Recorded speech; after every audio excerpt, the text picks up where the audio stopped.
Okay, let's call to order the regular meeting for Thursday, May 17th at 6 p.m. Can I have roll call? Mr. Drizel. I am here. Mr. Fleck. Here. Mr. Guerin. Here. Mr. Gentry. Here. Mr. Quagliano. Mrs. Melendi. Mr. Troy. Here. All right, we do have a quorum. With that, I'll make a motion to go into closed session at 6:01 p.m. for the items listed in the agenda. Second. We have a motion and a second from Mr. Troy. Roll call?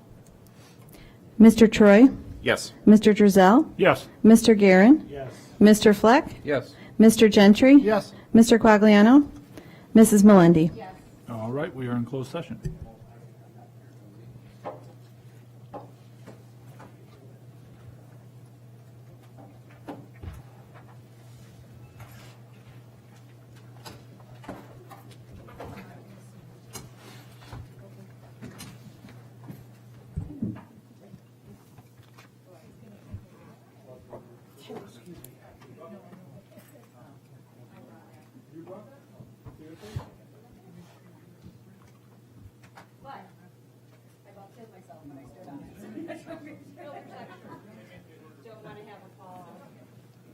So the concept was good, it's just not very functional, right? Okay, there you go.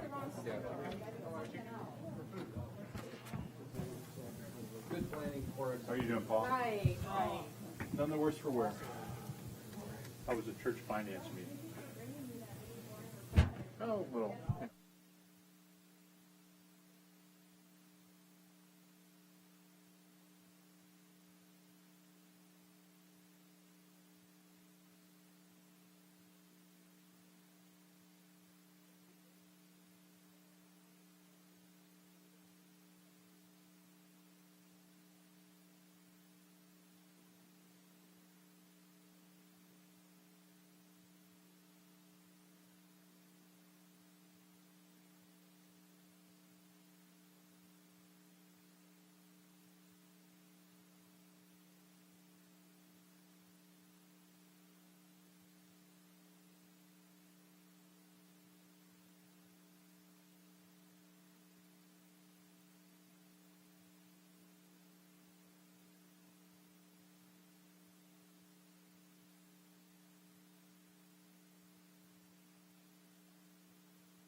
tap that in the green button. Okay, I got don't it. really have to push this tab. Okay.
Okay, thank you for your patience. We're back in open session for Thursday, May 17th at 7:10 PM. Can I have roll call, please? Mrs. Melendi? Here. Mr. Gentry? Here. Mr. Drizel? Here. Mr. Guerin? Here. Mr. Troy? Here. Mr. Fleck? Here. Mr. Quagliano? All right, hail, hail. There are no items out of closed session, so what I'd like to do then is make a motion to suspend the regular meeting at 7:11 PM for the budget hearing. Second. We have a motion and a second from Mr. Fleck.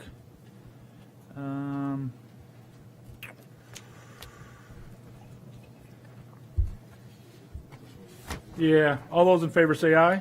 Aye. All those opposed? All right, motion carries. We'll go into the budget hearing. I'll call to order the budget hearing for Thursday, May 17th at 7:11 PM. Sorry, but can I have roll call? Mr. Troy? Still here. Mrs. Melendi? Here. Mr. Gentry? Here. Mr. Quagliano? Here. Mr. Drizel? I haven't gone anywhere. Mr. Guerin? Mr. Fleck? Here. Okay, so with that, we want to go into the Pledge of Allegiance. So, Mrs. Hoyle, here we go. Fantastic. Look at that.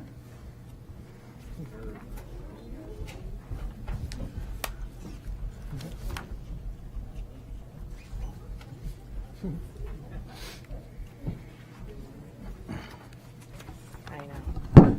We're chomping at the bit to get a hold of a microphone, right? Yeah, we made them wait. I know. Sorry. We're going to wait, though. We're going to start with the pledge. So these are McCabe second graders. They'll introduce themselves, right, when we're done here. All right? So let's all stand for the pledge. Okay, we can all You're gonna stand? stand right over here. You're going to face that flag. I'm going to stand behind you. You're good? Okay. Ready? Go for it. Go, go.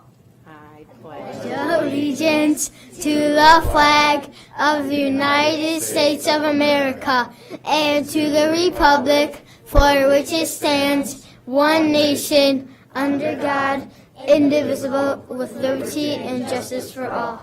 Okay, do you want to say your name up here? Just say, I'm Max from, I'm Max from McCabe. okay. I'm Tyler from McCabe. I'm Madeline from McCabe. I'm Tegan from McCabe. I'm Riley from McCabe. Okay, stay up. Okay, oh, go ahead. I'm Isaac from McCabe. All right, so let's get you guys up here. Okay, here, right. You guys are going to run the meeting for a minute. Yeah. I'm done with this job. You can have it.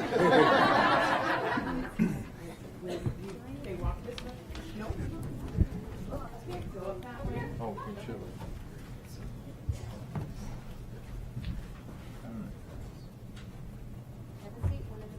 Yeah. Big comfy chair. Whichever one you want. Yeah. All right. Okay. There's some big decisions you need to make tonight.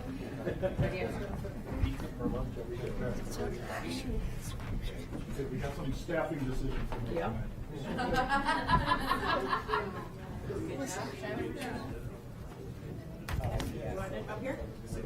Yes. Oh, you do? Okay. You have to, My ad-libbing doesn't work. you have to lead the witnesses. There you go. Okay. So how you guys doing? Good. Yeah? Thank you for helping us out with the Pledge of Allegiance. We really appreciate that. Were you practicing or you say that every day? You know it. Every day. Every day. Every day, yeah. So, all right, so you're second graders. That means you're going to go to a new school next year, right? Yeah. Yes. So what's your favorite memory from McCabe? What was the best thing you remember about being at McCabe?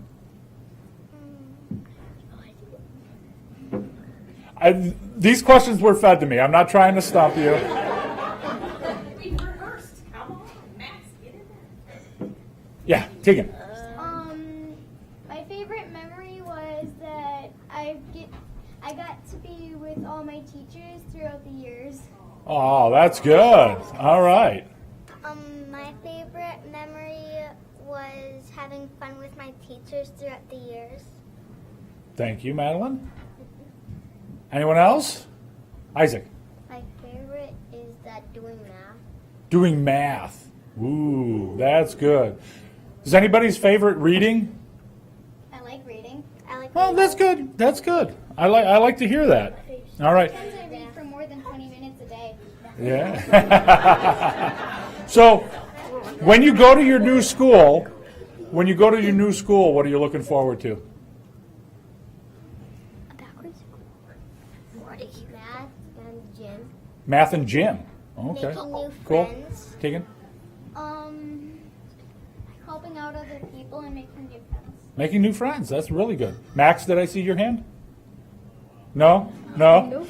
You're going to hide behind the monitor there? What about you, Tyler?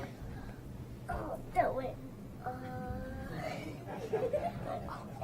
See? Oh, see, I did see a hand there.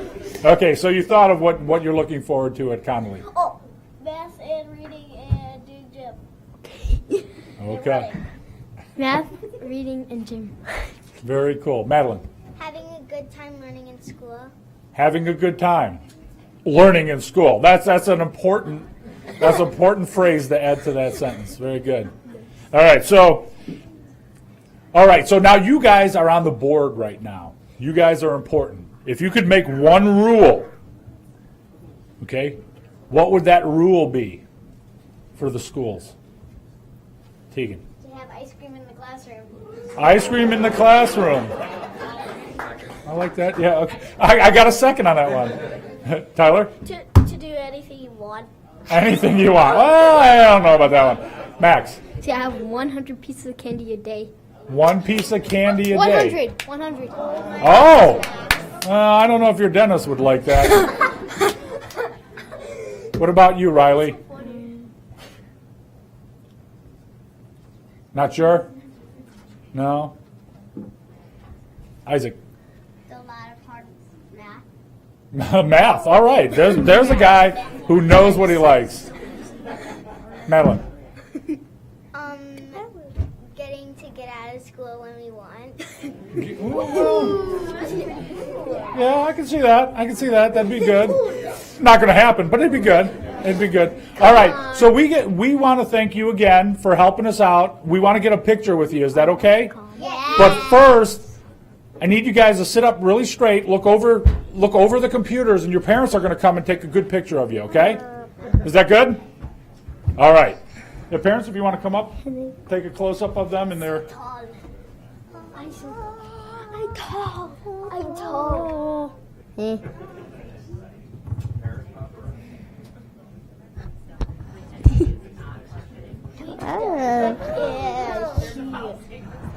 Get out. Dude, it's like, what's up, I'm Tyler. That's good. Now, stay there. We're going to come up. We're going to get a picture with you guys, okay? Okay. All right.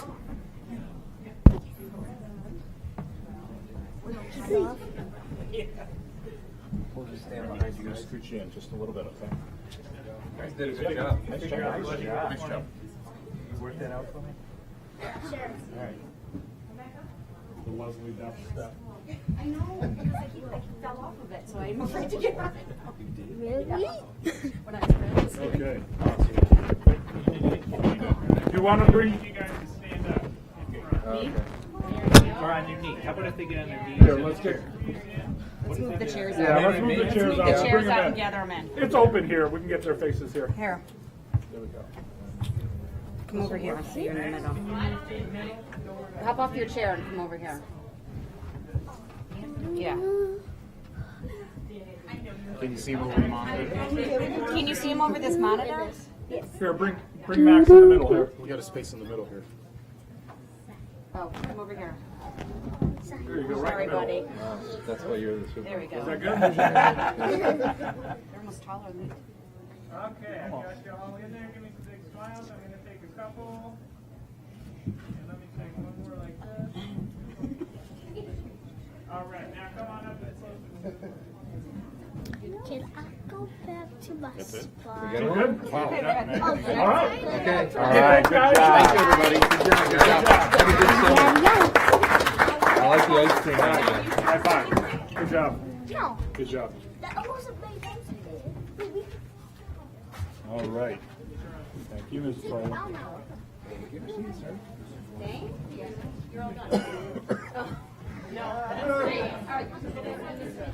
Thanks, guys. Good job. Yeah. He's got to have a picture too. Come on, let's all get behind. We'll crowd behind you.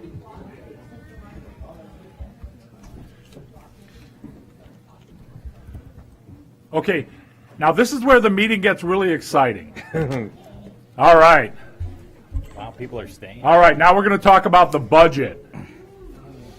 Mr. Altmeyer. Thank you very much. This is great. In front of you, the board does have the school district budget form, the amended budget for fiscal year 18.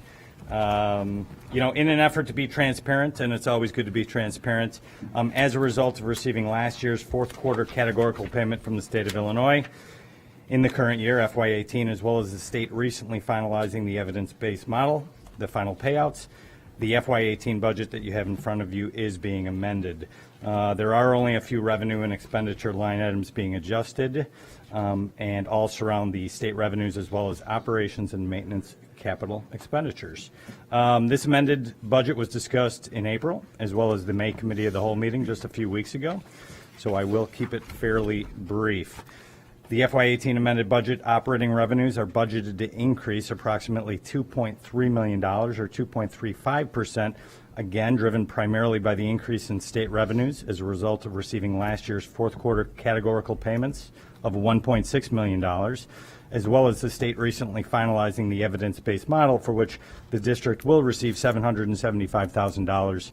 However, that is a $175,000 increase over the $600,000 previously budgeted. Those two amounts together approximate the $2.3 million of additional revenue that is being budgeted.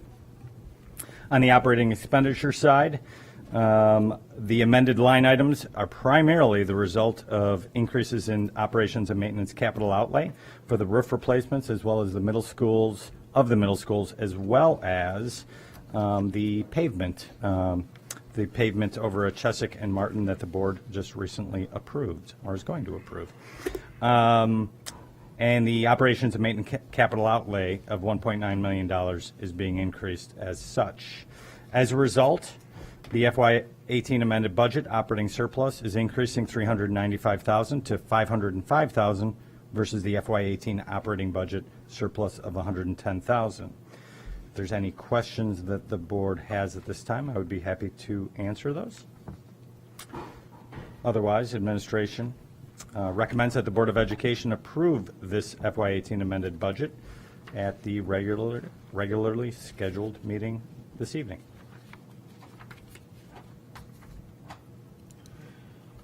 Anyone? No. Anyone? Pretty straightforward. Bueller? Okay. All right, thank you, Mr. Altmeyer. We have a section for public comments. I do have one public comment, but that's for the regular meeting, so I'll hold off for just a moment to bring that one up. So if there are no other comments, I'll make a motion to adjourn our budget hearing at 7:23 p.m. Second. Everybody second. All together now.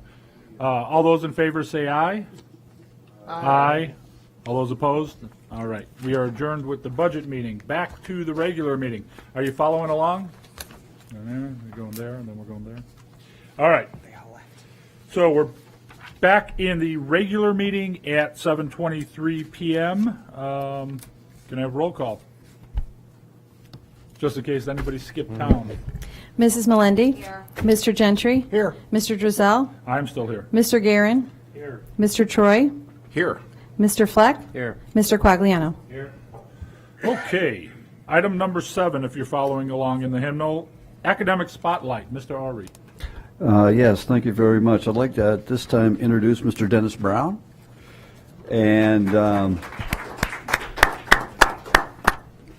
he is going to tell us a little bit about his newspaper and some award winners.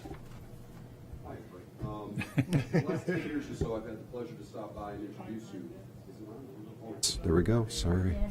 I know, you don't get up here very often. I know. This is new. For the last 10 years or so, I've had the pleasure to stop by here and introduce you to some of our students who've accomplished some great things as members of the Voice and Harmony yearbook staffs. This year has been an exceptional year with our students winning both state and national accolades. So I'd like to call each of these students up, tell you a little bit about what they've done, because I will. Senior Maggie McGee, come on up.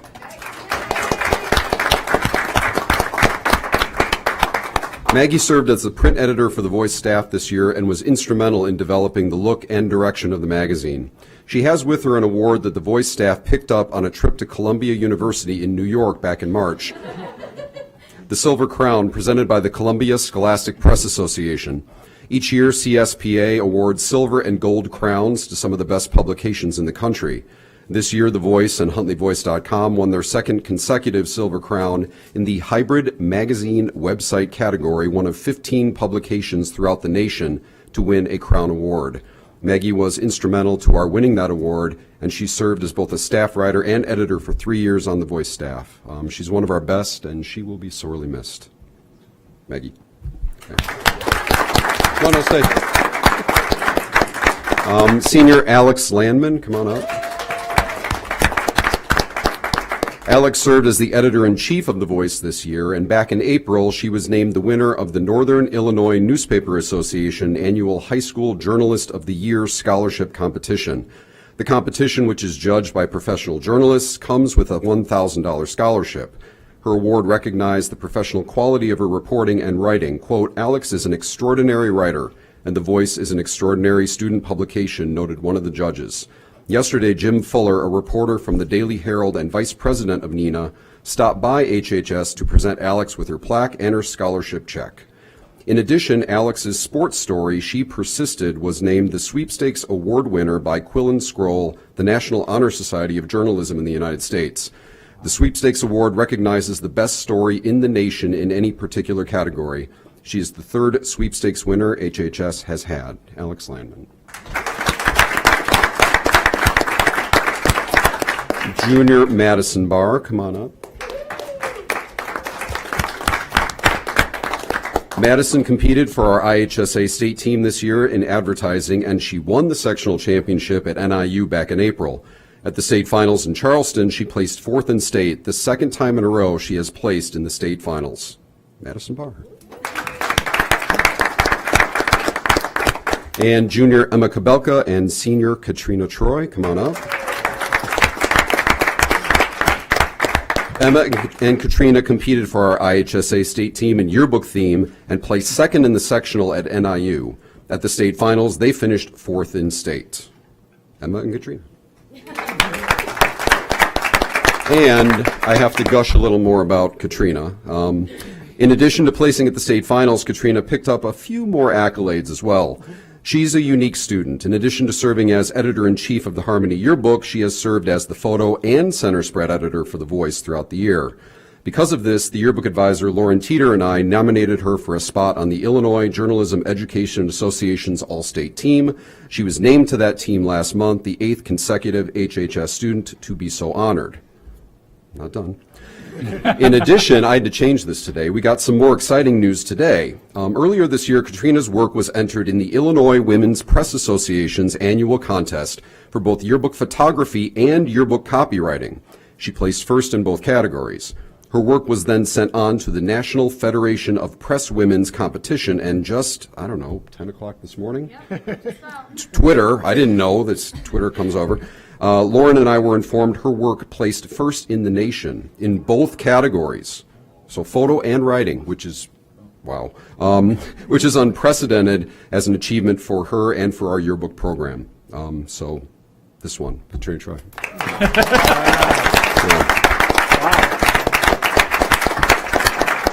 And as always, none of this stuff could happen without the support of our administration, especially Dr. Scott Rowe behind me here, our principal, and all of you, obviously the members of the Board of Education. Thank you for giving me, all of these guys, all the staff members, the opportunity to do this. None of this could happen without you, and I appreciate it. Thank you.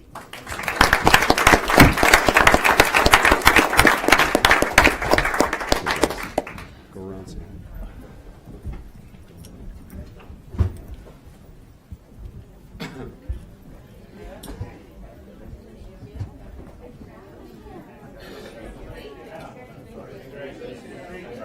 Congratulations. Excellent job. You can put that on you.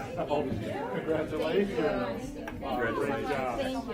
Congratulations. Only a junior too, huh? So you get to do this another year. All right. Great job. Congratulations. Good seeing you again. Wow, outstanding.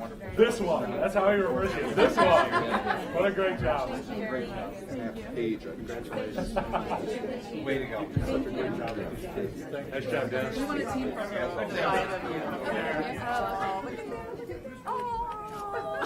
Oh, you guys are related.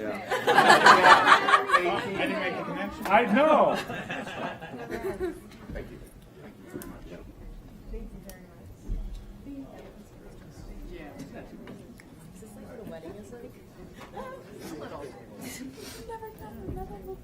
Here for a moment, I thought Katrina. I need a photo, Katrina. Jessica's Any tips coat. on? Height order. Yeah, height order. Tall. I think I'm going to put you in front of the dice. Come on up here. Guys, all come up. Yeah, right in front of us. Mr. Brown. And you said you want to you take pictures or something. Shut up. Nothing's gonna make it better. Nothing's gonna make it better. There you Do you go. mind if I get the go official first. portrait Okay. first? You want the stepper? Or are you good? I'm gonna fall. I fell off the stepper and I'm afraid. All right, I'm going to take a look. You need some pointers? Yeah. Actually, Katrina, you can take the picture and Photoshop yourself in. And then write the caption.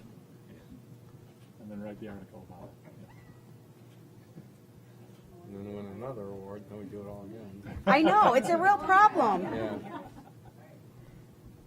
We do have a step stool. That's a work hazard. It's a hazard. It's an issue. While we're young. Okay. Way to go. Thank you. Great job.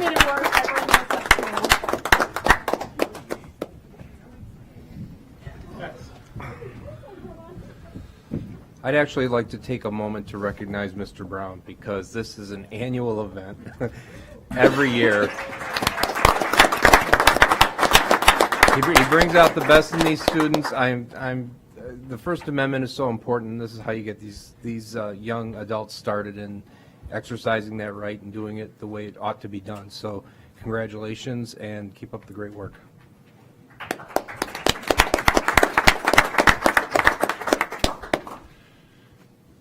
All right, so with that, we move on to public comment. So there's a tough act to follow.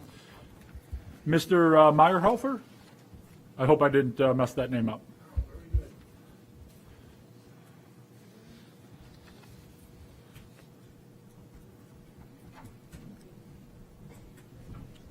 First of all, it's no secret that the tax bills are out.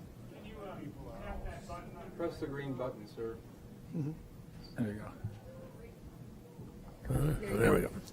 First of all, it's no secret that the tax bills are out and people are talking. We also understand that when we get our tax bill, the tax bills are controlled by the tax rate and not by the individual portions of that rate. But it's also understood that the school taxes or school portion of the tax bill accounts to approximately 69% of a person's tax bill. Now, my home is in Sun City, Del Webb. There's one of 5,264 that has no children. And we're all willing to support because we were supported when we were young. But the other side of the coin is that there are some questions like, why does a school district with a $35,353,000 surplus, up 3% from last year, take the maximum that's allowed by law under the new tax bill? Another question is, if there was no rate of inflation and the school district could not take anything because there was none, what would the school district do in terms of controlling the costs that are there? There are some uncontrollable costs. There are some costs that are controllable. And I guess most of us, all we ask is that when the school board looks at things, they look at things on an individual basis and then keep in mind the total basis as they approve and do things. And at times, there are many people, whether it's right or wrong, some people say, how many Cadillacs do we need? Maybe you don't have all Cadillacs, maybe you have no Cadillacs. But some people say, let's have a Chevy, let's have a Buick, meaning the amount of spending for certain things might be taken a little bit more in earnest, and our tax bills won't go up as much as they have gone up. There are lots of people in Del Webb that are well-to-do. There are also lots of people that are some foreclosures that are there. There are people that have to sell because they can't afford to live in Del Webb or in Illinois at all, thanks to Mike Madigan, our other friend. I thank you for listening to me, and I understand there won't be any responses tonight, but I did want to get this out, and I did want to make the board well aware of what's happening. As I also know, in earlier years, there were some issues with school boards. I go back to the time of Swanson and Halverson as their term in the school district and things that how they got messed up. And so all I can say is I appreciate the job you guys do. Let's just make sure that we don't miss a line item here and there. Thank you. Thank you. Thank you very much. All right. Any other public comments? Wait, you're not public. I think it says staff on there too. I just want Wanna state your name? to apologize to the board. I'm sorry? You want to state your name? Lori Woods, 13719 Harmony Road. I just wanted to say to the board that I apologize. In the 10 years that I've assisted Mr. Aubrey with policies, this is the first meeting that I forgot to drop the packet into the file. So it's not in your board packet, so I put one at everybody's place. So I just wanted to apologize for that. That's okay. As chairman of the policy committee, I'll take the blame for it and leave. All right. Okay. All right. Okay, next item up, revision and adoption of the agenda. Do we have anything to remove or alter from the agenda? All right, so Mr. Ori, do you have a report? Okay. Ms. Lombard? Dr. Schlichter? I'm sensing a trend here. Mr. Altmeyer? Mr. Zare? No. All right, we've got FOIAs, we got superintendent. I do have a president's report. So with that, I'll make a motion to adopt the agenda with the removal of items number 10, 11, 12, 13, and 14. Second. We have a motion and a second from Mr. Fleck. All those in favor say aye. Aye. Aye. All those opposed? All right, motion carries. That takes us to the FOIAs. Anything to say about the FOIAs? They're all listed there for your enjoyment. All right. Item number 16, superintendent's report. Just a brief report. 3 items I want to touch on. First of all, we are going to meet as a county with Mr. Jack Franks, County Board Chairman, on June 6th at 11 o'clock. Mike Fleck, Scott Rowe, and myself will be meeting representing District 158. I want to highlight the fact that Mark Altmeyer has put together a really comprehensive analysis related to transparency, school district funding, state's evidence-based model related to McHenry County Schools, McHenry County Schools fund balances, McHenry County's fiscal or financial position, and finally McHenry County's operating indicators. This request, again, was made by Jack Franks with the thought that school districts should follow the county and cut their tax levels. So I'll open it up to everybody I mentioned. Mr. Altmeyer, anything, comment that you want to make related to your report? Okay. Well, first of all, I want to echo the comments about what Mr. Altmeyer put together. This is very comprehensive. It's telling. It covers the issues very well with facts and real numbers that we can use and work with. I'm still taking the position that the county board doesn't have any authority over a school district. We are a fellow governmental body. We have very different issues. Be like your neighbor saying, hey, I cut 10% off my family budget, I think you should too. You have no idea what my family's going through. I have no idea what your family's going through. We are trying to be fiscally responsible here. We recognize our taxpayers and what they need to do to make good schools. And I think we need to get this point out. So we are going to have this conversation with the other superintendents and with some of the board presidents. And I really think that it's going to be something that will help people understand just how complex school funding is and the issues that we face and we deal with all the time. Thank you, Mike. My second item is Dr. Scott Rowe and Adam Zare have been working with the Marlowe staff and are in the process of screening individuals for the Marlowe principalship. I want to thank them for doing some deep listening to the staff related to what kind of characteristics they would like to see in a new leader within that building. Good job, and again, I anticipate that we'll find an excellent Marlowe Middle School principal. Superintendent transition, having Scott transition has been wonderful. He will be shifting a lot of his responsibility to the district office in June, where due to the fact that, again, he has some responsibilities here, but Marcus Beelan will be coming early to take on some responsibilities at Huntley High School. So again, look forward to that transition. Final item is we had the opportunity to recognize and celebrate Terry Ori with a luncheon here on Tuesday, May 14th. Definitely a great time related to Beatles theme recognition. I think Paul has his autographed picture from Terry.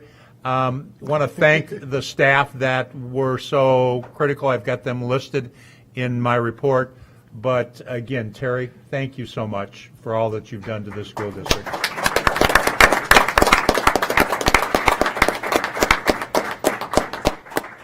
And that ends my report.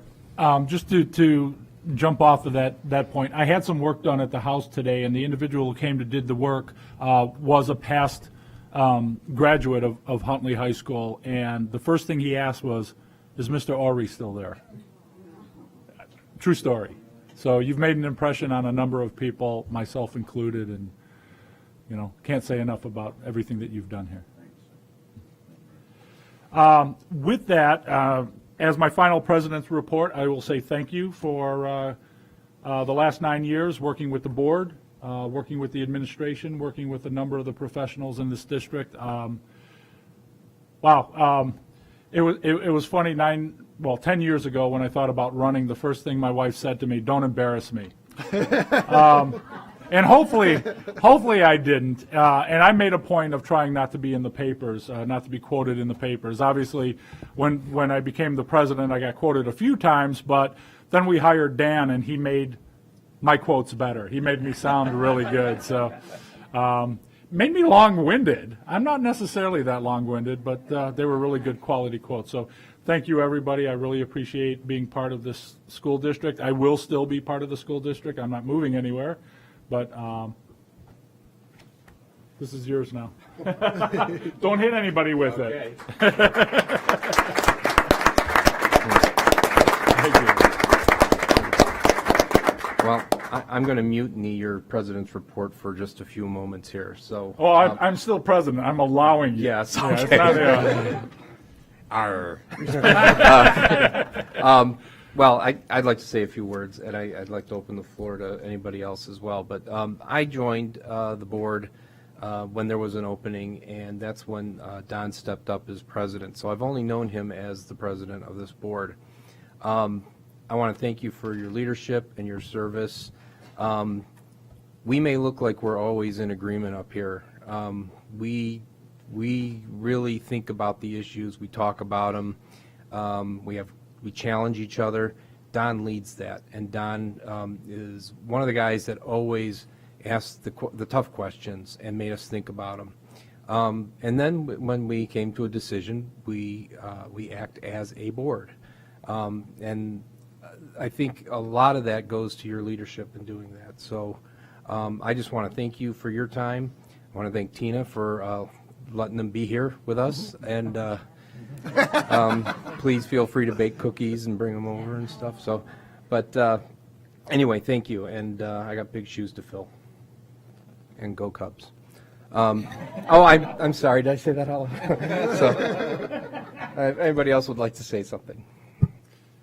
Just chime in, going further back when I first heard Don's name uttered. It went back to the time we had that S-word thing going on. I can't quite say it out loud. Strike, I believe it was. And during that time, you find that you get lots of help for solving the problems and a lot of opinions, more help than you want or need at the time. And Don's name came through email and basically open offer to step in and help in any way he could. So rather than sit back and take shots at us, like many were, he offered up his help and stepped up and made the offer. That's the first impression that I got of him. But ever since then, you've done a great job of stepping in and stepping up.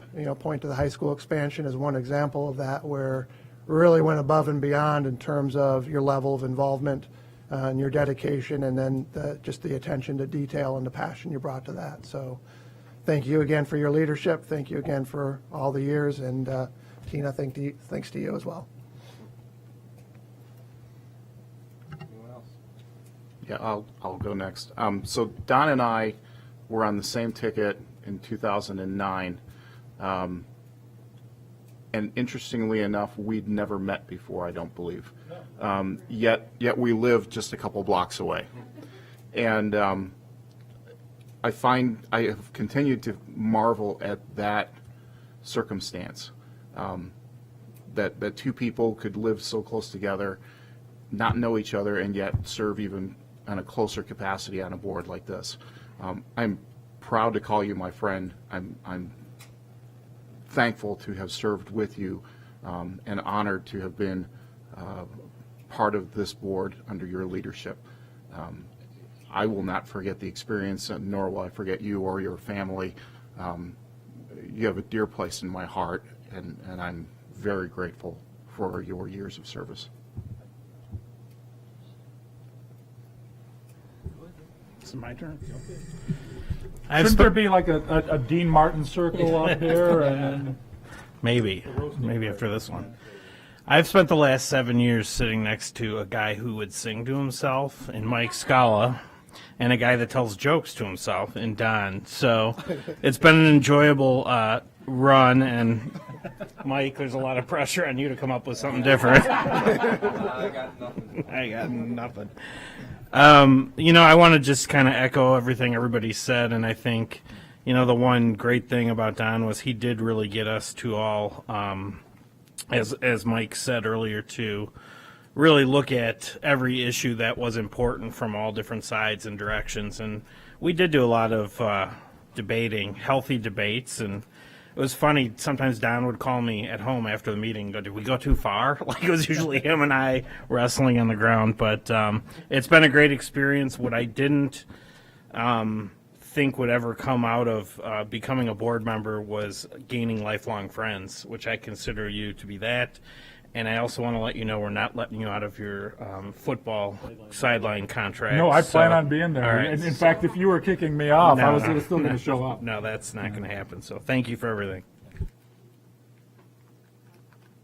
You can close it up. You can, bring it home. Well, being the newest person on the board, obviously, your reputation preceded you before I got onto the board. I already kind of knew what to expect, but you were very welcoming, and I appreciate that. You brought me into the fold. It was an easy transition. One thing that always strikes me when you're speaking is that you always put the students first, so that always students first is you truly live that in all the decisions you make. And that is something that I noticed from our first meeting, and you carry that through, no matter how spirited our debates become, you always have that, as your goal, and that's hard to do when you're in the heat of a discussion, and it's very difficult to be an elected official. It's just tough. You can't go grocery shopping or out in public, and people want to talk to you. And I feel like I've seen you out. I've seen you at the fest and things. You handle it with grace, and I think it's a tough thing to do. So thank you. Thank you for making me feel comfortable. Okay. All right. Bring it home somehow, some way. Yeah. Okay, so we coach baseball together. Kind of Don's a unique personality to deal with in a good way, which is it's been a pleasure to work alongside him, baseball field here on the board. I'll be honest, when we put Don in the place of presidency, I wasn't 100% sure. I was 95, but not 100. But I'm 110% certain that was definitely the right role for you, based on how you've executed it. Again, been on the board for a long time, been with other presidents, pinch hit a few times as board president at meetings. It's not easy to run a meeting and try and contribute at the same time. I mean, it's actually it's the walking and chewing gum at the same time type of deal. But you do it very well. You do what you do exceptionally well, and all everyone has basically addressed it, is the ability to get us to discuss things thoughtfully. There isn't a more important role as board president than to do that, and I think you've done that exceptionally well throughout your terms as president. Just having good, solid discussions on items that matter, making everybody think a little bit harder instead of going the shortcut route and just saying, yeah, thinking it through and making people come together with their opinions and then gaining consensus on those opinions. It's an extremely important role, and you've done it exceptionally well. And like I said, it's not an easy role. You've done it well, and Mike will have a little tough act to follow here, I think. Right, Mike? So we'll see. But we're going to miss you. We're going to miss your sense of humor. But like I said, we'll see you on the sidelines at the football field. So great job. Thank you very much.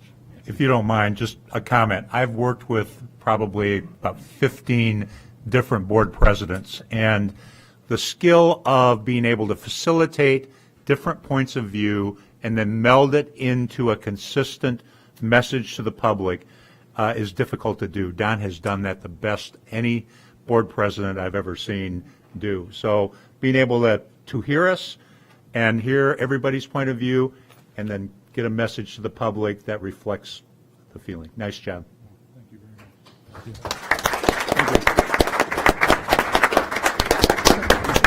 Sit down. She's going to get water. Thank you.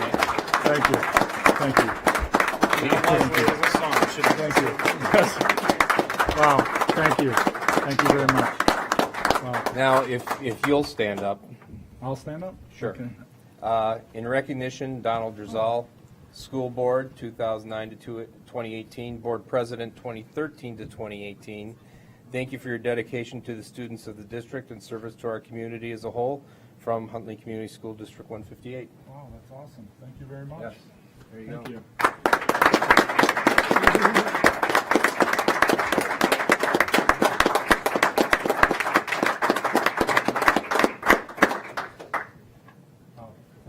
Thank you very much. Don't drink this now. Oh, wow, okay. This is from, this is from us. Thank you. Wow, thank you very much. I'll just say one thing. This is on YouTube Live, so the video and the audio are going to be attached to my LinkedIn profile as endorsements. So thank you very much. Thank you very much.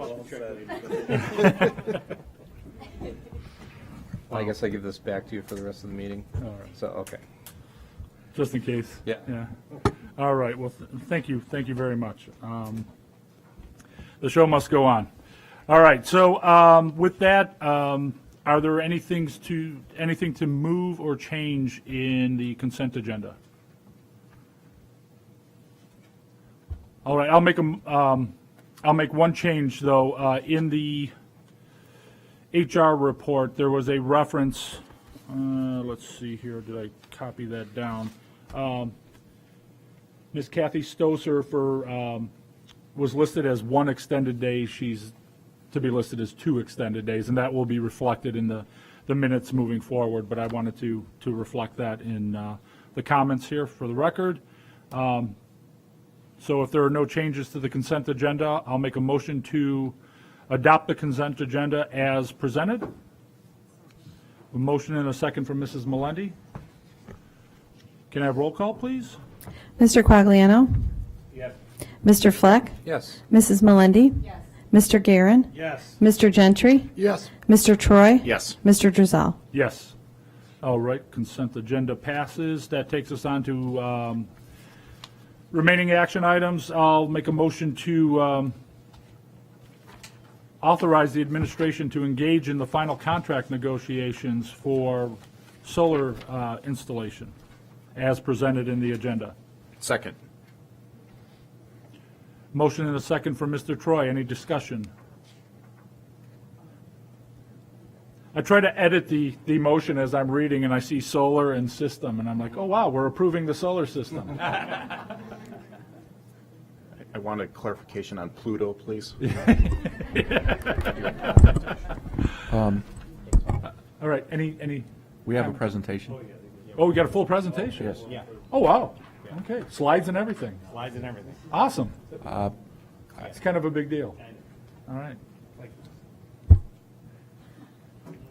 We also have a copy of it. We could hand to the Yep. board if you'd like.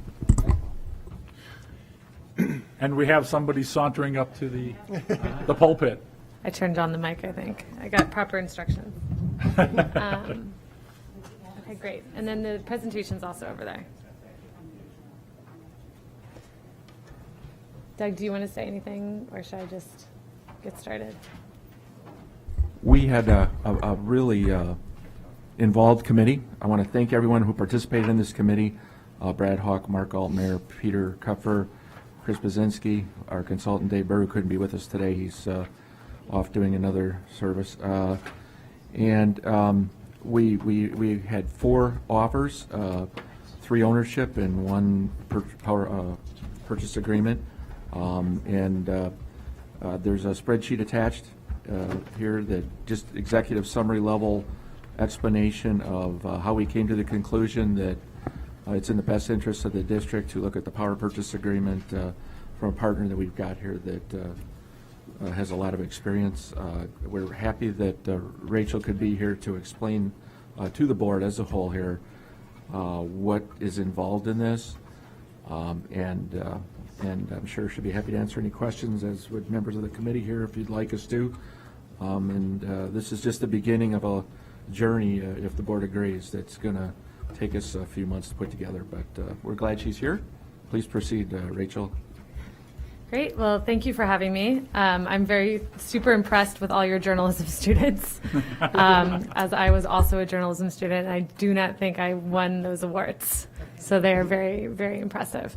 And also very impressed with the camaraderie of the board, that I just feel like it was a treat to witness. So my name is Rachel McLaughlin. I am our Illinois Sales Director for Forefront Power. We're developing solar projects throughout the state of Illinois under the Future Energy Jobs Act, which was passed at the end of December, and which enables a whole set of incentives that customers can take advantage of to save money through solar. This is a relatively new opportunity associated with the legislation. Prior to this bill passing and these incentives being implemented, solar was unlikely to save you a lot of money. But now with these incentives, it's a good savings opportunity for the school district. So we've been working to put together a comprehensive proposal for the district, and I can walk you through that proposal today. So our proposal that we're moving forward with is about 6 megawatts DC. What does that mean? So I tried to put together some bullet points so you know what do we mean when we say megawatt. So this will provide in cumulative savings $4.2 million of savings over 20 years. It will facilitate enough renewable energy production to power 16,000 homes a year. We estimate that through the construction, operations, and maintenance of the project, it will support 117 jobs. Under the power purchase agreement, the district saves money day one. There's no upfront cost or ongoing cost, and you just pay for the electricity that the system produces. So that provides budgetary certainty because you're locking in a rate with us, and gives you protection against against rising utility rates. And then finally, we also back up that savings with a production guarantee. So if for some reason our system's not producing electricity, you only pay for the electricity that the system produces. And if our lack of production results in you not saving money that you expected to save, then we reimburse you for those lost savings. And all of our projects come with a school's power curriculum, which I'll talk a little bit more about. Ooh, sorry. A little clumsy there. So in terms of savings by campus, you can see that this is how we get to the $4.2 million of cumulative savings. I just want to note that this savings number is a pretty conservative number. It assumes a 2% escalation on utility rates moving forward, which might be, somewhat below inflation, depending on your expectations around that. The other thing is, right now, I'm working with a lot of school districts across Illinois on these types of proposals. So I've had the ability to see what school districts across the state are paying for electricity, and you all are paying very little compared to some of my other schools. So you have a really good deal. And so when we're looking at this savings number, it's being compared against a very competitive contract that you currently have. So in the future, if that contracting ability changes, obviously your savings under this agreement will increase. The PPA includes a flat rate of, it's just above 2.5 cents. So you're going to be locking in that 2.5 cent rate for 20 years. So it's flat, doesn't escalate. So at minimum, you should be saving as electricity rates rise from inflation. And once again, you only pay for the production under the system. You only pay for system production. So just a little bit about Forefront. We are experts in building solar, so that's all we do is solar projects. We don't do any other types of projects. Occasionally, we'll do storage projects, solar plus storage together in markets where that makes sense. In Illinois right now, that's not economical. Our project managers for this project that the committee met at our shortlist interview are Chris Wall and Jason Grissom. Together, they've built over 320 megawatts of ground mount systems. So that's a ton of experience if you look at your portfolio's 6 megawatts, and they've done that type of portfolio over and over and over again for years. Right now, we're developing a portfolio of community solar projects also across the state that will serve residential customers. And that portfolio spans 18 different counties. And so we've been working for about a year on the permitting and interconnection of those projects. So the benefit is that we come in and can immediately start working on those working on permitting your project using some of the experience that we have from our other projects. And ground mounts, which are all the projects that we're proposing for you are ground mounts, that we've completed over 311 of those projects. And as I was mentioning, we're already active in Illinois. One important, probably the most important driver of economics is your ability to get the incentives. And to get the incentives, we have to be through permitting and interconnection with the utility.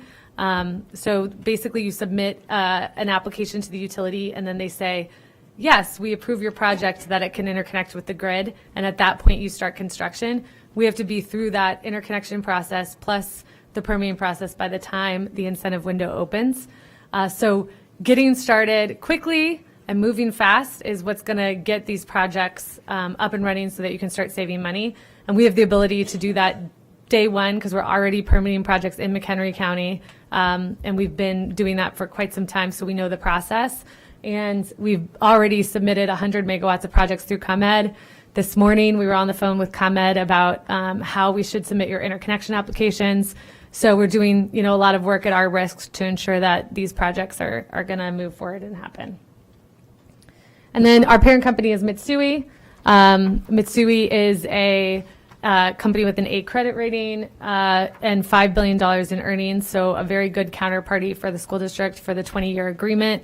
With our proposal, we provided a commitment from both Mitsui for construction and development financing, and from PNC, who is our long-term financier under the power purchase agreement along with Mitsui. So we demonstrated that we've already got the capital lined up for this project. Between now and when we submit for incentives, we're going to spend about $80,000 per project at our risk. So if we don't get in the incentives, then we lose that money. So it's a great, our incentives are aligned in that since we're spending that money, we want to make sure that the projects happen and they move forward. So you've got a team that's going to be really dedicated to seeing that through.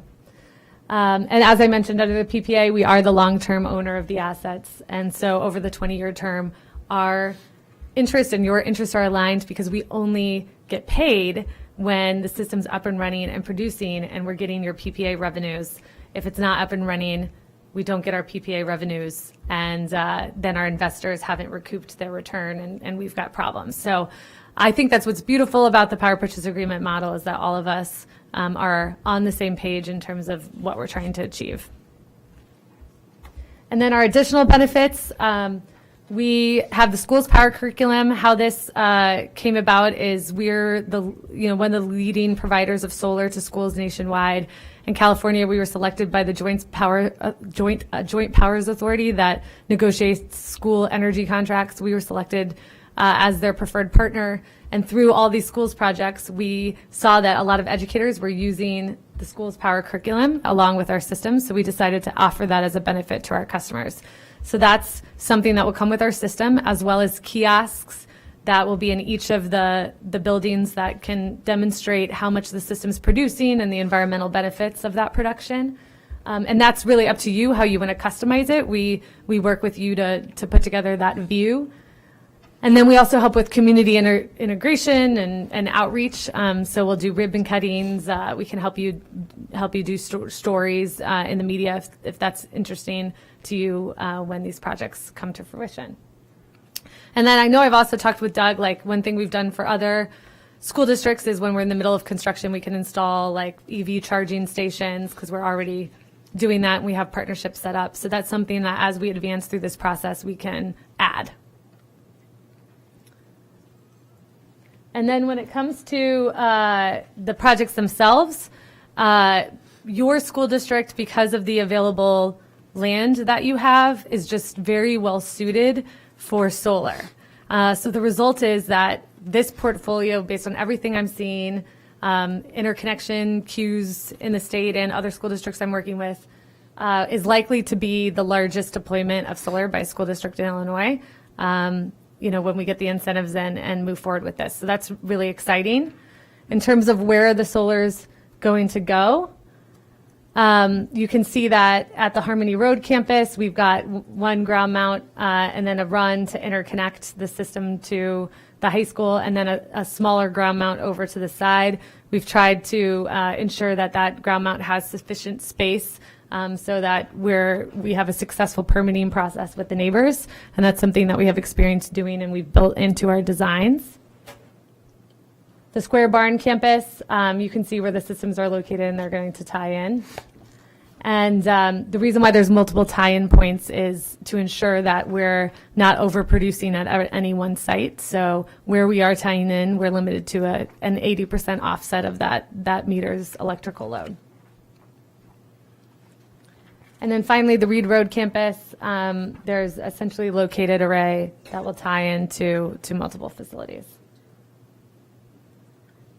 In terms of next steps, if you all approve today, we will start working on the contract. We're also going to work on the interconnection applications at our risk to ensure that we don't lose any time on that process. And then we'll immediately start the permitting process once we have the contract in place and we have site plans approved by you all. The permitting process should take about 3 to 4 months and usually is an iterative process where, we solicit feedback from all of you as well as often community members through a public process. And the rest of, in the matter of time, I will go through an entire deployment schedule and I'll open up to questions. Okay, just for a point of reference. Yeah. Most school districts, we're going to be guaranteed this rate in the 2.5 or 2.6 cents. Yeah.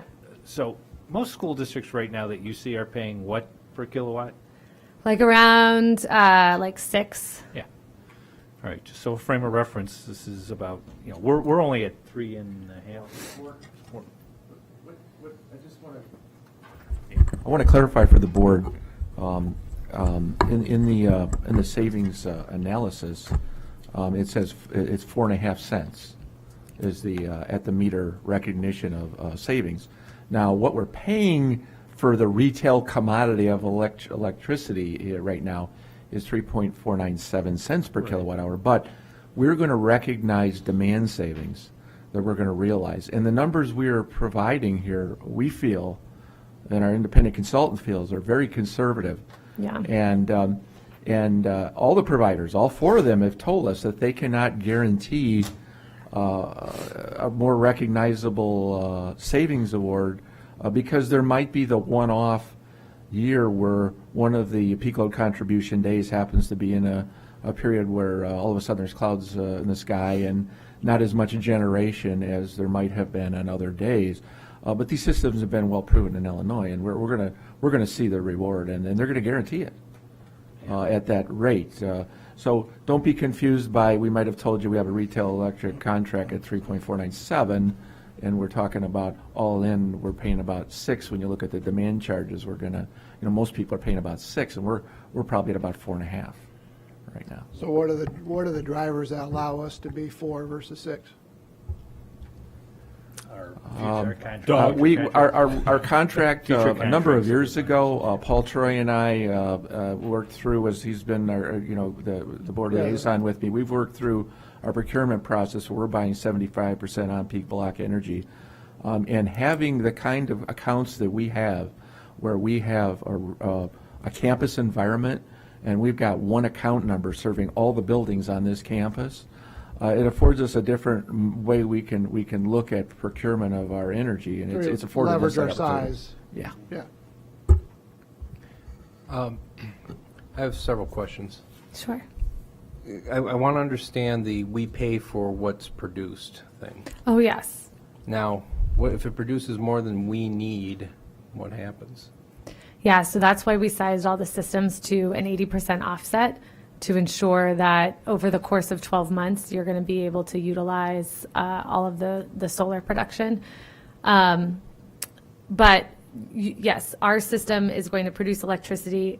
The meter is going to record how much it's produced, and then we invoice you for that production over the month at the 2.6 rate. What will happen? Whether we use it or not. Yes, whether you use it or not, it's a take or pay contract. But there's a policy called net metering, so I'll explain a little bit about how that works. So whatever electricity that you're going to use simultaneously, so as we produce it, you're immediately using it because we're tied into your electrical infrastructure. That's going to offset your demand charges, as Doug mentioned, and whatever kilowatt hour charges you would have been assessed at that time period. If, let's say, it's a weekend, then you don't have a lot of load, or it's summer, and you don't have a lot of load, but we're producing a lot because it's summer, that excess electricity goes onto the grid, and the grid, the utility records how much you've supplied, and then you get a credit back on your bill for that. And that credit that you receive is at the value of that electricity when it's produced. So we estimate that based on 5 years of wholesale data, that export electricity is somewhere around 3.6 in terms of value. So you're already, what you're paying us is a penny below that credit you would get on your bill. Okay. So even though we're paying for access and not using it, we're getting a rebate. All right. That results in other net words, gain. everything we produce, you're going to use. Okay. Yeah. Second question. Is that what's referred to as when you say 80%, you're targeting the output to be 80% of our usage? Yeah, over the course of 12 months, so because this net metering, this crediting policy goes over 12 months. So we want to ensure that you're going to be able to fully utilize all the credits that you produce over the course of 12 months. So I want to interject Yeah, sure. a little bit here too. When we put this whole RFP together, we were conscious of the fact, and we know this is a long-term contract. And I also recognize that we are going to see other things that we are going to do within the 20-year period that we're going to save energy on. We've got a few older chillers left that are going to go through a life cycle. We are on a generation of lighting right now that between 12 to 15 years we're going to talk about replacing it on a life cycle again. And when we do that, we're probably going to go to something like LED. So we went out of our way early on in this process of issuing an RFP to, we have a complete inventory of lighting because we just did a retrofit in the last 8 years of all our lighting, and to calculate the lighting that is fluorescent right now in all our interior spaces. When that does, if it would go to like LED, we would reduce maybe, but we're going to reduce our load by maybe like 10%. Okay, so we want to be ahead of that a little bit further because there are going to be other things that we are probably going to do to reduce our load. Okay. Yeah, And exactly. the term net zero metering is something that it took me a while to get my arms around, back to your other question. What they do is, I understand it, Michelle, and correct me if I'm wrong, they look at our consumption and our production of electricity and reconcile over an annual basis. Exactly. Right? And so, yeah, that was my first question early on in the process. What happens in the middle of the summer? Yep. And it's an annual reconciliation on that, so we want to make sure we're below that. Yeah, I understand the take or pay contract. That's why I was concerned about Yeah. it. The second thing is, it's kind of in the news right now, is solar farms are getting some backlash in McHenry County. Have you dealt with that? How do you address it? What would that do to our timetable? Yeah, I think because your projects are behind the meter, so they're located, on your property and tied into your electrical infrastructure, we found that permitting process is a little bit easier than the process that you're talking about, where there are community solar projects that are being tied into the grid and are located away from load. And that can, spark some concern about, like, are you taking away agricultural lands and neighborhood concern. We have succeeded in both processes, and usually we do that by making sure that we're transparent about the plan with the board and with the community. If we know that, if we know from discussions with you all and from Mark and Doug that there's a specific issue, we'll go, get ahead of that and meet with folks that might be concerned. We also do 3D renderings to show that, the system isn't going to be as impactful as some people might envision. And then if necessary, we also do vegetative screens. So we can add, basically add vegetation so that the view line of the array is blocked a little bit. I'm glad you brought that up. The design that you have for the Harmony Road campus, Yeah. the panels that are in the bottom left-hand corner, because that is rather close to the Del Webb community, the Sun City community. You probably heard the gentleman speak earlier. I am concerned about the vegetation, or having some kind of a vegetation screen there, just for aesthetic purposes. I would expect that the people there would probably have something to say, some kind of feedback. Yeah. So I'd want to have that mechanism in place. Okay. In the event that that kind of feedback is presented by that community. Yeah, absolutely. And I want to stress that process of getting the site plan approval and the community engagement is an iterative process that usually involves us putting together a site plan, and then someone says, okay, what about this? And we address it. At this point, from projects we've worked on in the past, that project is far enough away that we should be able to, mitigate any opposition. Based on other projects I've worked on, that's pretty far away from households. But if it is something that is a concern, the first thing we would do is show the 3D rendering, so Sure. folks can actually get a feel for how it would be. And then if that's still an issue, we would do the vegetative screen. How high are these ground mounts? I'm sorry. Yeah, they're about 10 feet. So the mounts are 10 feet off the ground? Yeah. Okay. I just want to make the board aware that I have talked to Lake in the Hills already. We had a large dialogue open because of the parking lot project that's going on, and I segued to a conversation with the village engineer that something like this might be coming. And he reminded me, and it read of something that we've got a special use permit over there, and it reminded me that's what we have at Huntley. And we will have to have a public hearing. We'll have to write letters to all the neighbors and have a meeting, just like we did when we did the expansion at the high school, and go through that whole process all over again. Over here at Algonquin, I haven't had a conversation with anyone, but after this meeting tonight, if the board was going to, give us the authorization to engage in a contract negotiation with Forefront, I fully expect that we're going to have to open that dialogue pretty seriously with all three villages right away, and just begin a conversation on how that's going to evolve through the zoning review. Sure. And I know that we've had some discussions with that community about that parcel of land in the past, about adding some trees there and some other stuff that's going on there. So I know that that's probably going to come again, and so I just want to lay that groundwork in advance.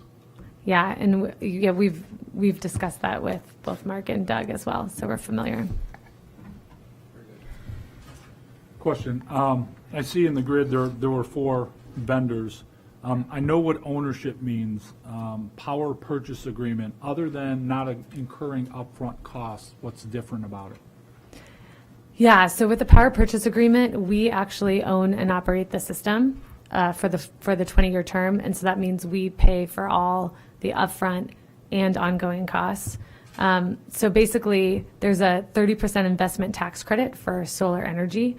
And so this type of model allows us to bring in investors that can monetize that tax credit, because you all would not be able to take a 30% investment tax credit. So they can take the tax credit, and then we bring in other investors that are very long-term, energy investors, and they provide all the upfront capital, and then they make their return back as you pay for the energy that the system produces. So under a purchase model, you'd be raising bond money, and it would be quite a bit, probably like $10 to $12 million. And you would be taking that bond money and using it to construct the systems. I found that this model works for school districts, because then you're able to utilize the bond money for stuff that's core business, which is educating students, but then still be able to save money on your operating expenses through a competitive energy contract. If I may assist Rachel with that response.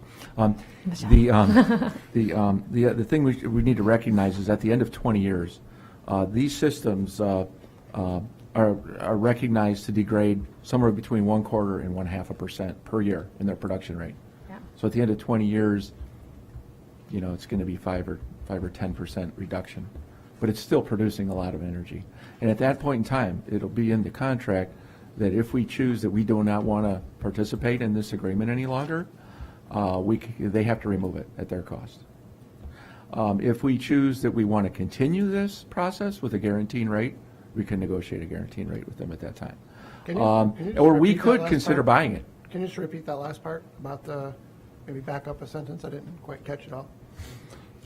At the end of the 20 years, we'll have 3 choices. Number 1, we can ask them to remove it, no additional cost to us. Okay. Option 2, we could negotiate a new power purchase agreement fixed rate for a commodity that it's generating, and go along the same thing we've been doing for the last, would have been 20 years. The third option would be we could entertain the idea of buying the entire system from them and then owning it. Okay. And it'll be producing, 95% of its present brand new production rate, theoretically. Yeah, and we estimate that the systems should last about 35 years. So yeah, if you purchased it at that time, that purchase would be at fair market value, and so we could negotiate what that is. During the 20 years, you answered my question, but I got a new one here. Yeah. During the 20 years, if the technology is so that there's new generation of panels that are really, really a ton better, they produce more energy or whatever, would you come in and replace them, or do we just live with the generation of technology that we have for that 20 years? Yeah, so in your situation, it's a little bit interesting because you might not want us to come, unless if you have extreme load growth, you might want us to come in and replace the panels with higher producing panels that are going to result in more energy for you all. But if you don't have a ton of load growth, then our current proposal and what we're producing makes sense. So you might not want the newest and greatest because it's going to produce more than you can use. But the beauty of our ownership model is because we're the long-term owner of the project. If we see that there's a new technology that comes along that's really going to improve the economics of the project and benefit our customers, then that's an economic decision that we would make. I guess I'm sorry about that. You brought up one point. If it produced more, but we're putting it back on the grid and we're making 1 cent per, it would be in our interest for you to do that.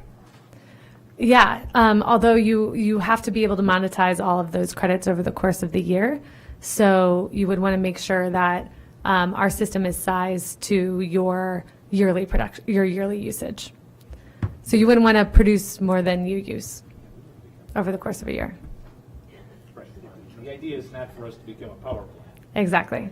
No, but since we don't own it, they are in fact the power plant. And if we're making money off of excess power, that benefits us. The Illinois Power Agency agreement is not, as I understand it, structured for for us to turn into a power plant that's serving the grid. We'll actually not receive the financial rewards we're getting by production that's less than our annual consumption. I don't want you to be deceived with that. It's not. Yeah. It's not No, in it's our not the best less, interest. it's the more. Yeah. I'm sorry, more. We got to be careful. We don't want to produce more than we consume. And technology keeps improving in the facilities, as I've demonstrated with you as over the years, we've done a lot to save energy, and it's going to continue. I don't see that in our future, that we're going to need to consume more unless you folks find that our community has a boom in growth, and we have to build another building on the property or put an addition on, schools and things. But under this scenario, you set it to be 80% of your consumption, and you become so efficient that your same usage, or I don't know how to describe it, but you set it to be 80, and it ends up that you use far less than you expected, and that 80% is now, say, 110% of your new usage. What happens to us financially there?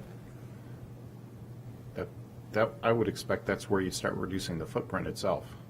Well, so under the contract, you would be, anything the system produces, you would be paying for at the rate.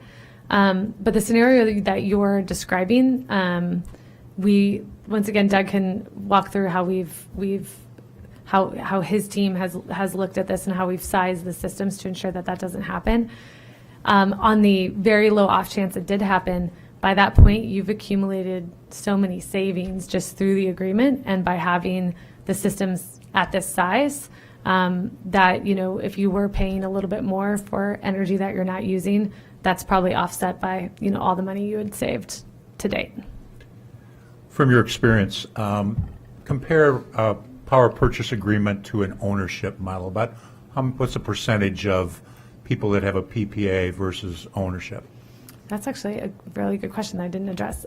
So about 90% or more of the solar agreements that happen in the United States are under power purchase agreements. And the reason why is because building solar is very capital intensive. And if you can imagine you're Walmart and you've got your core business and you've got all these buildings and you would like to save money on your electricity bill through solar, you're going to prefer to utilize someone else's capital to do that rather than your own. So as an example, like Walmart does all of their agreements through power purchase agreements. A lot of the big users of solar electricity, all of the schools that we work with have done it that way because they're also then able to leverage the 30% investment tax credit too. So as we talk to taxpayers about our solar farm, we'll be able to say, we're not using tax dollars to build it. Yep, exactly. And it's You practice this. it's saving and it's saving money on your bottom line. So yeah. Saving it, it's fixing it, it's limiting risk, and Yeah. So what is your business model in terms of how does that make you money at the end of the day? Because you put out 12 million's a number, you get 30% credit, that's 4. So now you're out 8. You're selling to us for 2.6. What's the rest of the equation? Yeah, so we're going to take the ComEd has a smart inverter incentive, so we're going to take that incentive.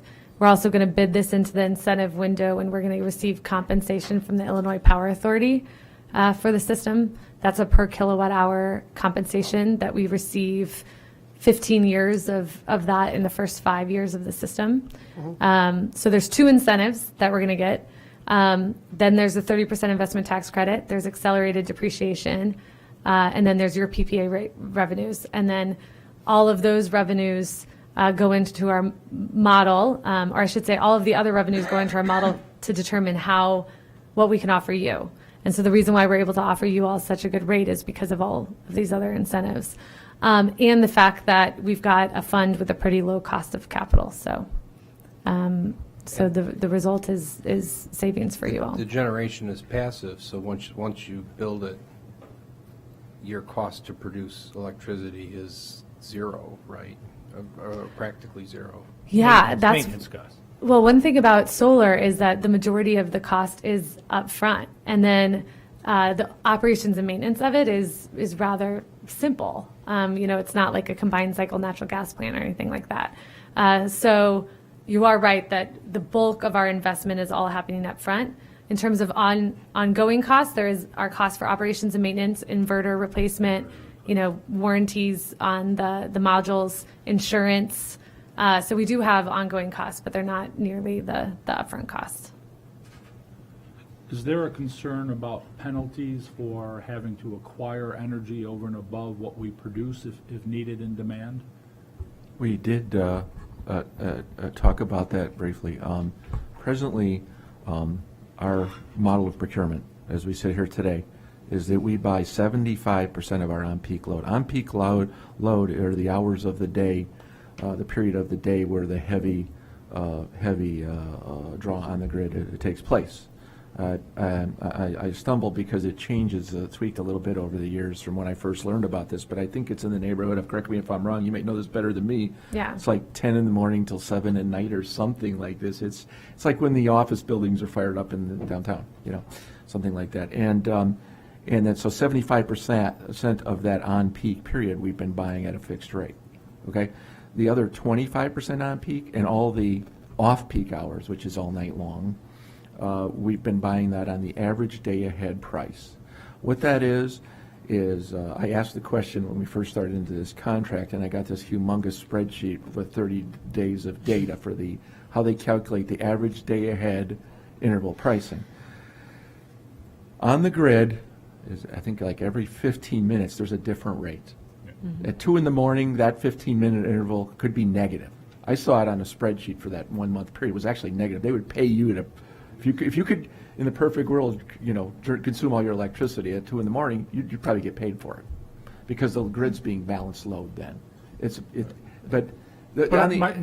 concern is that because of how we're purchasing and what we're purchasing right now, we're afforded that privilege. Would we not be afforded that privilege?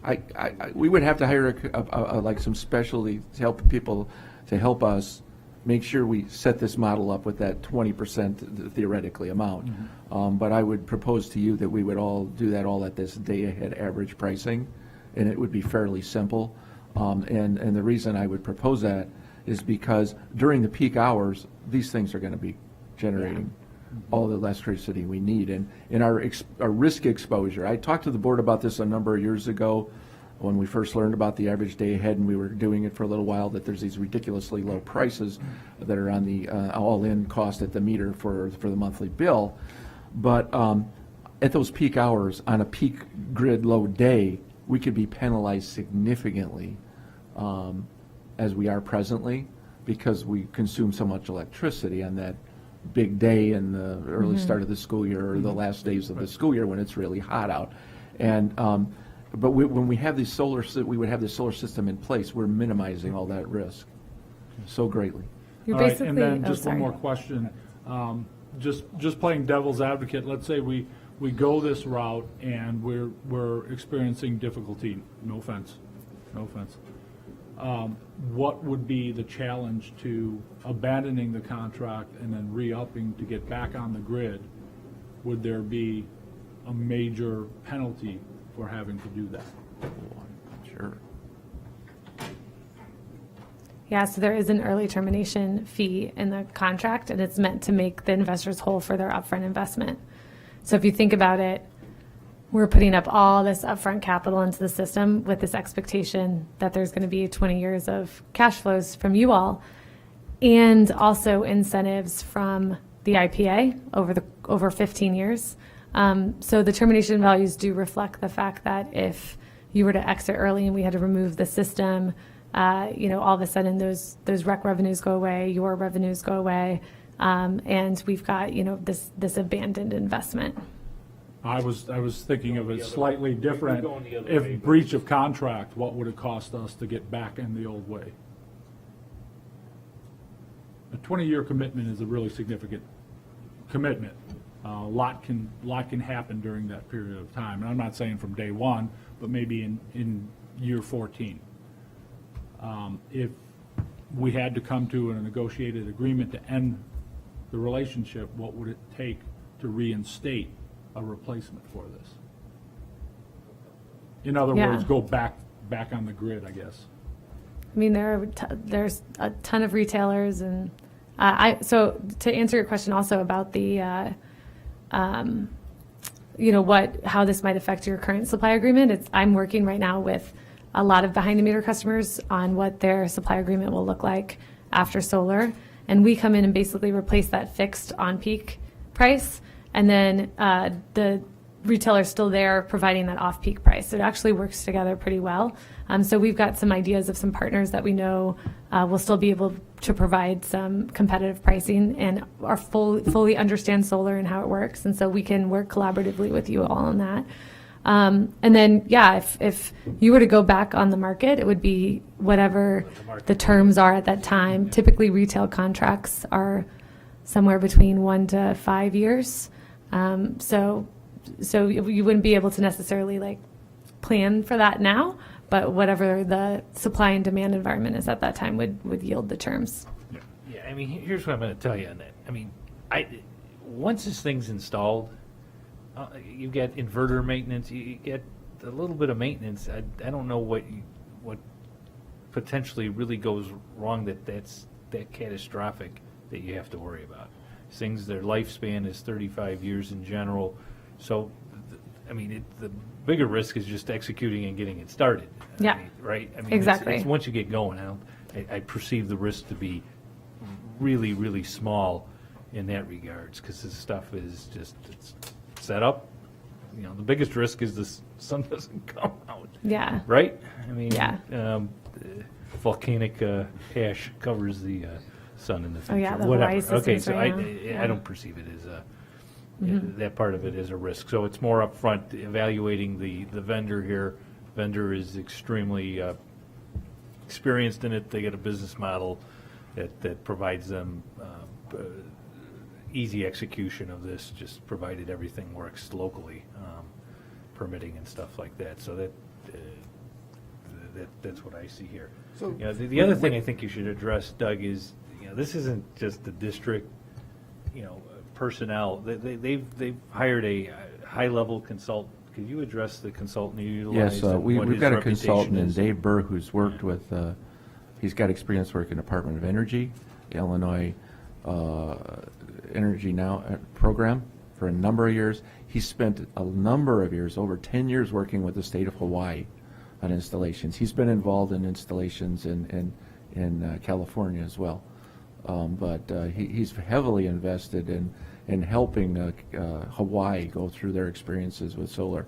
A lot of experience in this area. He's given us a lot of good guidance as to what to look for and help us to develop models to evaluate this and make these different vendors proposals like apples and apples, so we could see what what it's really going to be doing for us. Back to your other question, Don, about what would happen if we wanted to get out of this. I'm going to be. It was in the RFP. I'm looking for a surety backing, guaranteeing that these things are going to produce. And everybody I've interviewed in the first year or two, when they've had something like this, there's been a little tuning, a little minor adjustment in something. They're in the 95 and 90-something% range producing, and it gets tweaked. And I'm not sure about Forefront's history across their massive amount of accounts and things, but it's not something that's perfect right off the bat necessarily every time.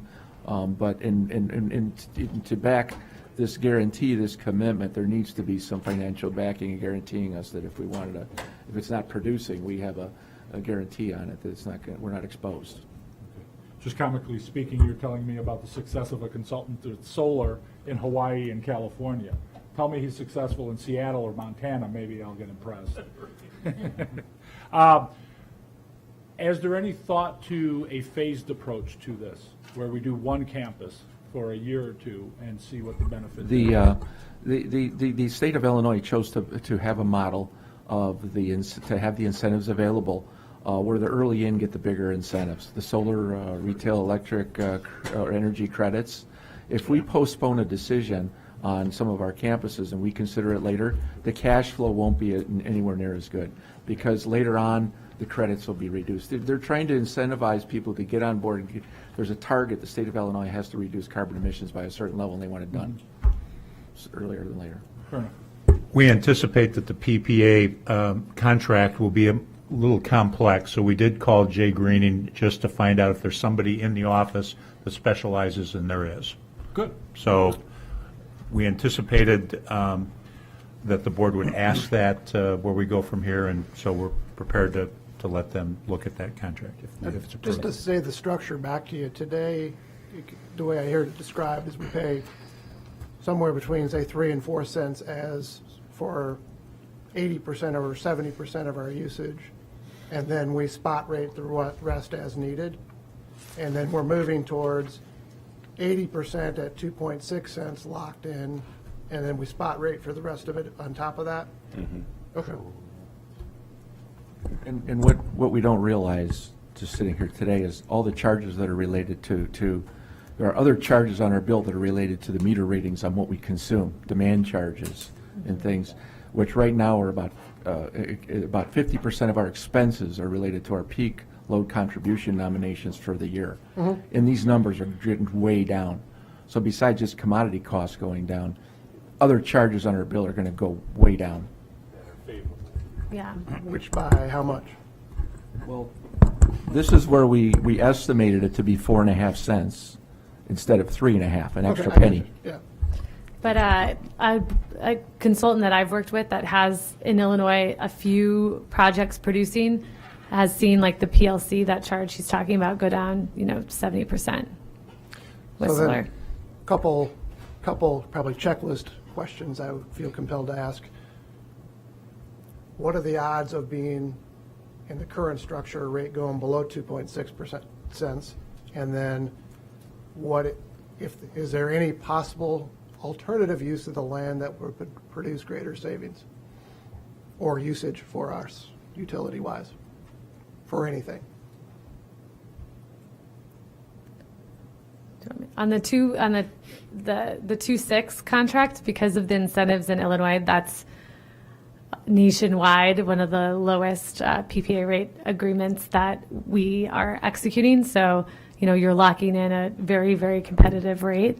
And you're locking in at a time when natural gas is the lowest it's ever been. And natural gas is a huge contributor to the price of what you're paying for your price of electricity. So I would argue that we're in a very low cost of electricity environment with record low natural gas prices, and you're saving more than a penny even in this environment. And so moving forward, it's very, very low risk that you would see prices above that or see a situation where you would be paying less than that 2.6. Good. I see daily market updates on what our futures contracts could be with electricity and natural gas. And on electricity, it's been flat for years. And every time I listen to a market update by experts in the business, which I hear regularly as well, the price of electricity is being more and more driven by natural gas. And natural gas is at a ridiculously low price right now. Okay. I can't imagine that the floor is going much lower than it is on that. Okay. In 30-some years, it's about as low as it is right now. Okay. And then on the land- but there have been times, if you talked to me 8-9 years ago, the price of natural gas, which is driving electricity, was more than double what it is today. Mm-hmm. So I mean, there's a lot more risk upside than downside. I remember our options training sessions. And I think it's important to note that, the $4.2 million of cash flow that you saw on slide 1, and Rachel touched upon this, it's also built on the model that, we're currently at 4.6. They're offering us 2.6. The majority of school districts around us are at 6 to 7, okay? So really, that's kind of the market rate right now is 6. It's not really 4.6. Right. We've been doing, Doug and team have been doing a really good job with obtaining that lower pricing. Now, that being said, the model is a 2% increase in electricity year over year. Well, that 2% increase at times 4.6, we're not going to get to 6. We're not going to break the 6 mark until 15 years. So my point is, if in 2 or 3 years from now, we're not at 4.6 and we start paying what other school districts are paying around us at 6 or 7 in just 2 or 3 years, that 4.2 million is going to be like 6.2 million, 7.2 million. In other words, the 4.2 million is a pretty conservative number, and it's assuming that we're going to be able to maintain that 4.6, that pricing, over a period of time. But I think we all know that I don't know if we could maintain that hugely favorable pricing for 15 years Is the that much better 2% than our neighbors. Is the 2% increase consistent with history going back What do you 10, got? 20 years? Yeah, it's been the historical trend, which is why we used it within the model. I get that historical trend, but the landscape is changing, literally changing. I agree. And there's competing sources of alternative electricity generation such as this. That's going to affect pricing And also. ComEd may have to increase their pricing just to support their infrastructure. Exactly. Because No. they don't have a 20-year, they have a 80-year plan on their capital. So I don't know if how that's going to cut over time. Yeah. And I get the need for a 20-year commitment here, but it's a 20-year commitment. That's a concern. I'm really going to have to read this contract and be comfortable with it. Kevin, I know you asked about the use of land. Yeah. It's factored in the loss of profit that we have right now for rental for farm resources. That's part So of the 4.2. especially out here at Square Barn Road, that's where we've got it. But that's physically part of the 4.2. That's physically calculation. part of the thing that we've Okay. already deducted that revenue. Good. Can't grow beans around solar panels. No? Now, just out of curiosity, why the ground mount, not some other things I saw online, like the canopies and the rooftops and the... Yeah, so parking canopies, because of the extra steel, are going to be the most expensive, so you'd pay a lot more for that. And then rooftops are, just because of the scale we're able to get with your ground mounts, the rooftops would have been more expensive as well. So that's why we focused on the ground mounts, because it's going to be your most cost-effective There is option. some roof on Harmony. The high school has some roof mounts, right? No, actually, we Not in the diagram. You Yeah, know we what? decided to use all Okay, they did ground mount one- there. Okay, they updated, all right. Yeah. Yep, all right. They used to have them around the circle. And the more expensive, that would just manifest in a Higher PPA rate. Instead of 2.6, it would be something higher. Yep. Okay. So all of our design choices here were meant to optimize the economics for you all, so you're, achieving the lowest PPA rate. And just out of curiosity, those blue lines, I think I read the fine print, right? But what are those and what do they represent? That represents a run. So we're producing electricity in DC. We're going to invert it through the inverter to AC, and then we're going to have a run to the point of interconnection. Okay. So conduit. So And digging up or trenching all that stuff? for Yeah, those we'll probably lines? do directional boring, so that way it's not very intrusive. Okay. Oh, yeah, directional boring, that's what I thought. We'll probably do directional boring. Yeah. Okay. All right. And to your point about the landscape changing over the next 20 years, these types of power purchase agreements, I think, are viewed by a lot of our customers as a way to hedge against some of that risk, because I think there's this viewpoint that it actually might go in the other direction. And so at 2.6 flat, that's why we've got a flat escalator on there. We did provide an option that included an escalator to the district. But I think the reason why, the committee really wanted that flat structure was because at minimum, you're saving money today. If rates go up a little bit over the next few years, you've banked that savings. And so it's really providing immediate value and should provide, value over the long run in terms of the fact that it's fixed. I mean, with inflation alone, when you've got a fixed agreement, there's arbitrage against inflation alone. Oh, here we go. Yeah. The rubber chicken just came down. Arbitrage. Use the word arbitrage. Negative malfeasance. Okay, here we go. I would like to add that Tranche of there other are two, financial terms. we have done a lot in the school district for energy conservation on the physical things we can do on where we consume electricity, our lighting and our equipment, and controls and things like this. There are two areas left that we need to focus on where we can gain more. I understand this board wants us to be as efficient, keep moving forward. One is control our rate, our cost. And the second thing we can do is control our demand. That's where it's at. And that is trending up. All these charges, they keep going up. Mm-hmm. And by having our own systems here that help us behind the meter to reduce our demand on the grid, those are two big things, so controlling the costs. And I think those are, if we want to keep going forward, these are the places we need to go. And Right. from a capacity standpoint, and we may have touched on this before, but what is our ability to throttle? Can we increase or decrease over time, or is it kind of a pick your number and run with it? Because I think, it sounds like the key risk is misgauging the 80% one way or the other. So I'm just trying to think down the road, is there any way to mitigate that?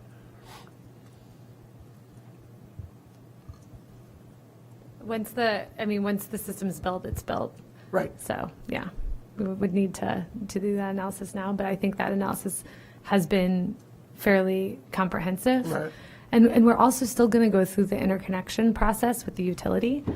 So we have some, initial feedback from them, and we're using that feedback to submit applications to the utility.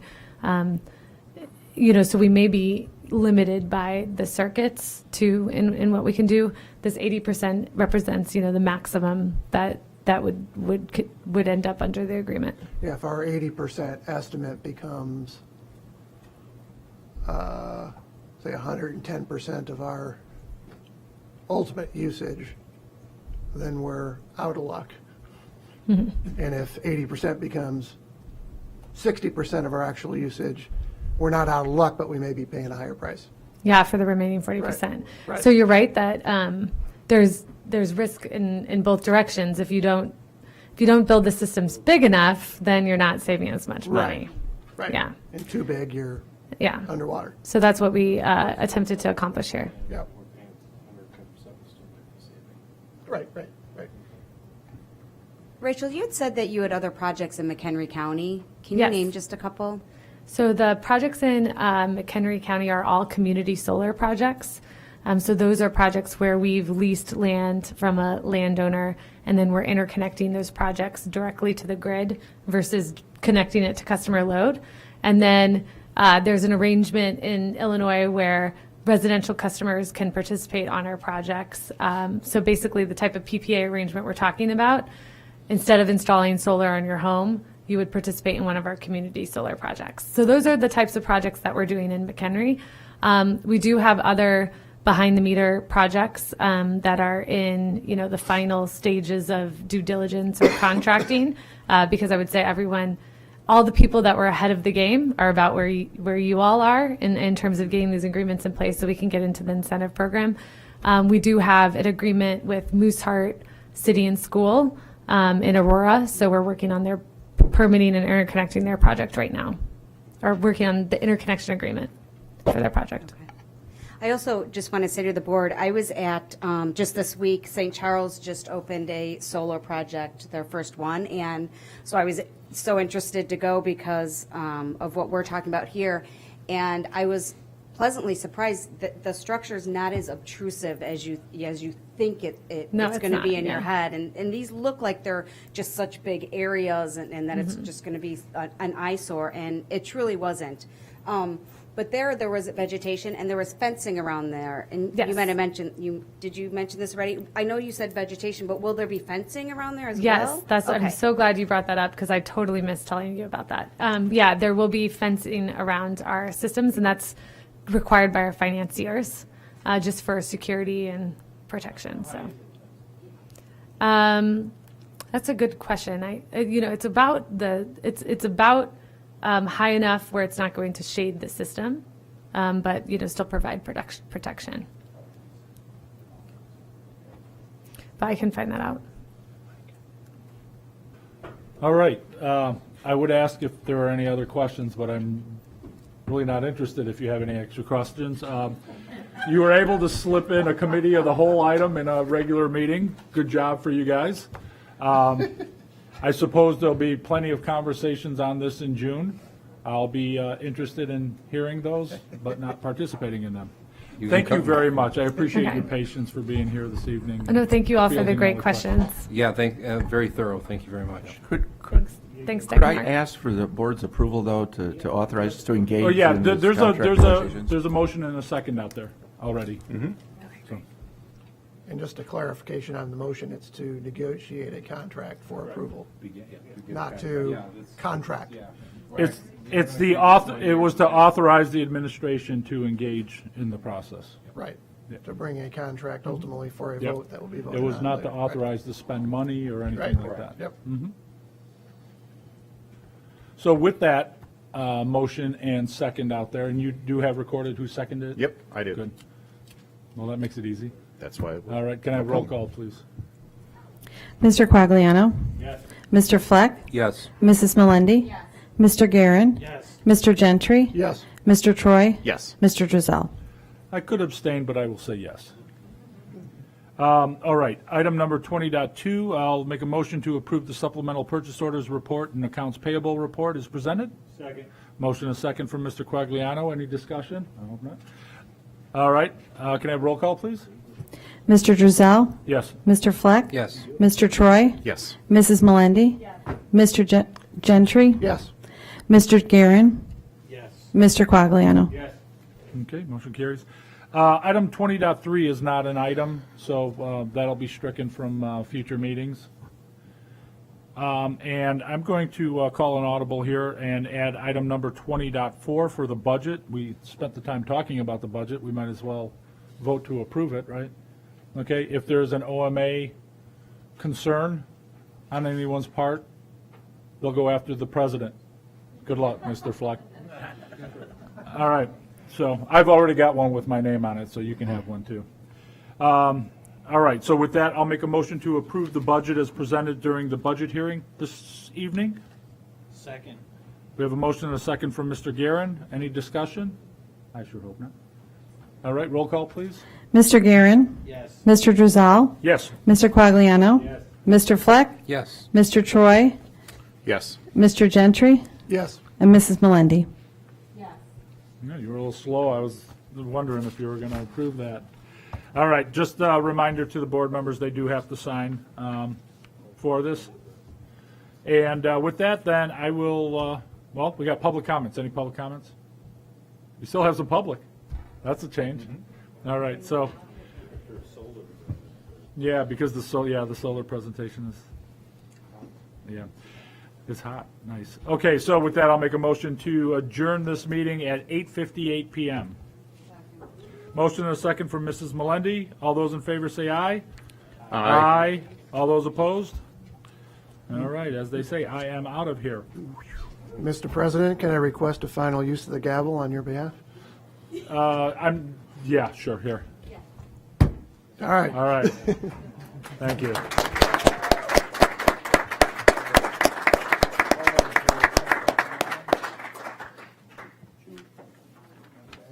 Just a reminder, I'm still technically president until the end of the month, so I guess I still can get in trouble.